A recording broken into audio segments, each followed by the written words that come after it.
Section 12.2, Arithmetic Sequence. So let's just take a look at a sequence.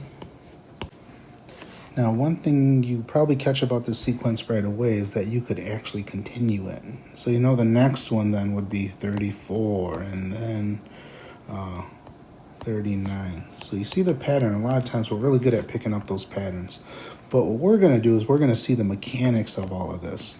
So now what I mean by that is notice what's happening here. Essentially, I'm taking and I'm adding 5 to get the next one. And then I do it again. And then I do it again. And so you kind of notice I just add 5 every time to get the next one. Now the idea I want to develop here is actually a formula for this, so we can do it all together without much thought. So look at this first one here. This first one is called A1. Second is A2. A3, A4, all the way to A6, and we keep going. So I wanted to kind of point this out to you now because I'm thinking of generating this formula. So now if we look at A1, we'll call it's 4 actually, so I'm going to write 4 there. Now if I wanted to find A2, I would take that 4 plus 5, and I would get 9, and that would be my A2. Okay, now write equals A1 for this one. Now I'm going to do the next one.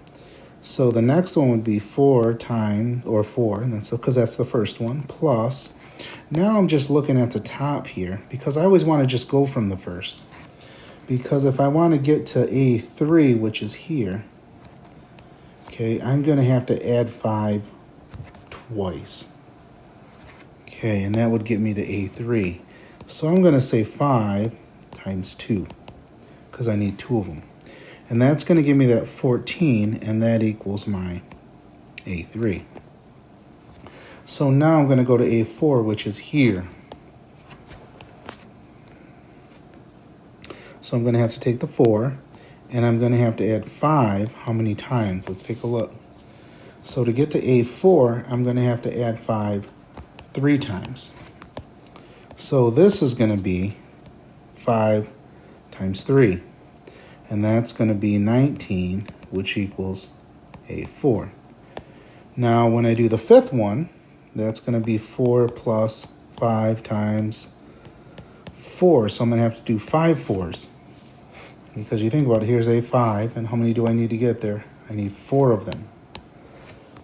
All right, and that's going to be 24, and that equals A5. So then I'm just going to do it one more time, but I'm not going to go up to the top here. This is just plus 5, and that should be to the 5th. And that would be 29, which equals A6. Now remember, when we're making our formula here, when we see this A3 here, for instance, that means I'm going to have to plug in 3 for n for my formula. Okay, now I look over here and I don't see where any 3 is at, because there's not a 3 there, is there? But think about what I'm doing here. So for instance, if I pick this 3, what did I really do? I really added 2 5s. So now when I generate my formula for n here, okay, let's say I was going dot, dot, dot, now I want 4 plus 5. Now, this number, if it was n, then when I talked about that A3 here, that would have to be a 3 there. Okay, so it's not an n, but if you notice my number difference here, it's a 1 difference, isn't it? So that means it's going to be n minus 1, and that's going to equal my a sub n. So now take a look at that. Now look at that for each of these. So let's say I had a 5, and an n minus 1 would be 4. Take a look at that. And that would work for each of these.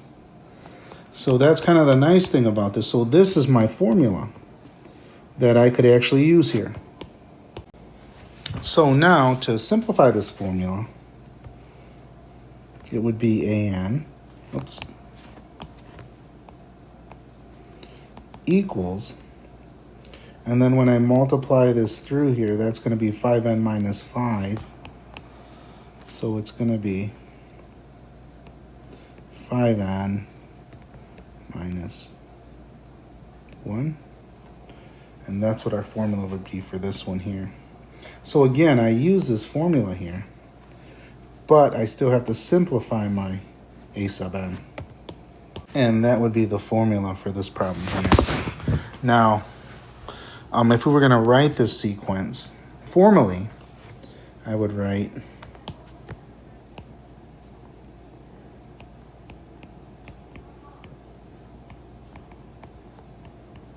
that, so I'd write it formally.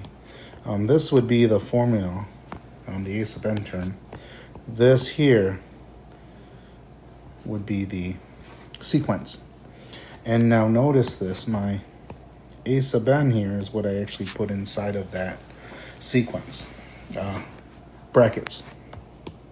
So now let's take a look at the definition. So here's the definition. An arithmetic sequence may be defined recursively as a1 equals a, and if you look down here, this says an minus 1. So now if I take any two of these and I subtract them, I'm going to get this 5 here.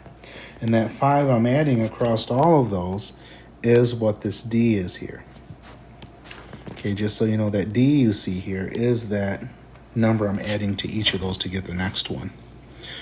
So just keep that in mind here, and the an minus the n minus 1 is going to equal that d. So that means if I take any two of these terms, as long as they're consecutive, and I subtract it, that number I get is always going to be 5. And that's what I can do to find that d.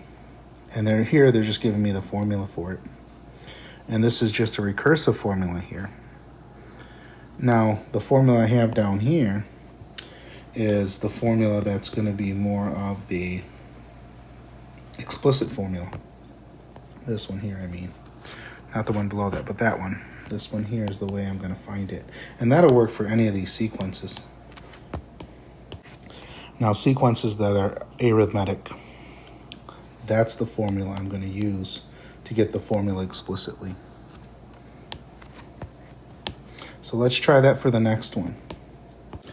But before we do, let's generalize this formula. So for this one, it was 4. So maybe for this formula here, if I want to generalize it, I can say a1. So then I can say a1 plus, and then the 5 is really the d, so I can say d, because that's my number I'm adding to each of those. And then here I can write n minus 1, and that would equal an. So now this is the formula that we could actually carry through for any of the arithmetic sequences.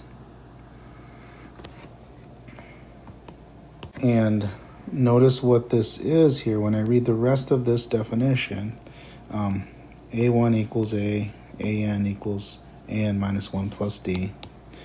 And if we go below where a1 and a and d are real numbers, and also the number a is the first term, and that's we called a1 here, and the term d is called the common difference. And that's what the d means here. This d they put here means common difference. That's where it comes from. So anyways, with this formula, I think we could do this for any of these problems that are arithmetic sequences. If we wanted to find the explicit formula, so then we can write it as a sequence. So real quick here, take a look at this sequence. All we're going to do is come up with the explicit form for this so that we can find any n we want. So if you notice right away, this is still a difference here. What's that difference going to be? Hopefully you noticed it was 7 right away. We're adding 7. I should have did a minus 7. That would have been fun. But anyways, I did a plus 7 here. So now we know 7 is the d. So then for a formula here, that would be a1. My a1 is 2, because that's my first term. Remember, this is a1, a2, a3, a4. A5. That looks like an N, but it's a 4. So anyways, that's how these are set up. So my A1 is 2.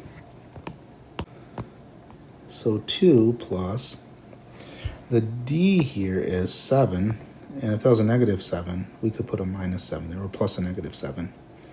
And then N minus 1, and that's going to equal my A sub N.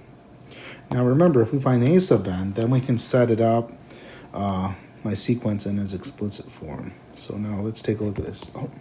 So now when I simplify this, this is really going to be 2 plus 7n minus 7 equals A sub n.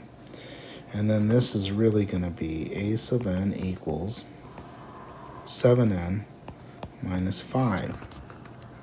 And then when I want to write my sequence here, my sequence is going to be that 7n minus 5, n equals 1 to infinity. So it's very simple once I have my handy-dandy formula here to help me through this problem. So there's my other sequence and in its explicit form.